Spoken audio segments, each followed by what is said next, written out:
When you study fada'il, particularly the topic of fada'il, or the topic of things that are blessed and virtuous through hadith, there are a few rulings. Number one, is it permissible to use weak ahadith when describing the virtues of an action?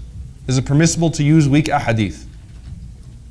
All right, you guys are going to have to participate. What do you guys think? Is it permissible? So for example, if there's a weak hadith about the virtue of Hajj, is it permissible to use it? It depends.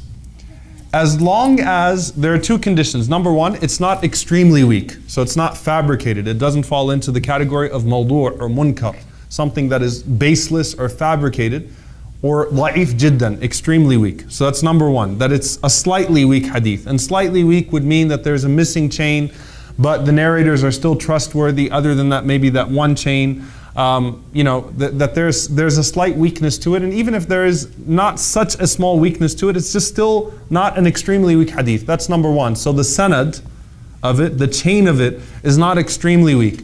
Number two, in regards to the meaning of the hadith, it's important that the hadith does not establish any new action. So for example, if there is a hadith that is weak about the virtue of performing Hajj, it's still permissible to use as long as you say it's a weak hadith. So you'll find in the books of Tazkiyah, the books of spirituality, they'll do that about Hajj, about Ramadan, about anything. But if there's a hadith that says, for example, if you do Hajj in this year, then it has such and such virtue, then you can't use it because it establishes or it acts as a basis for a new addition, an innovation in the religion. Okay? So I'm not knocking on the entire concept of using weak ahadith for the purpose of fada'il.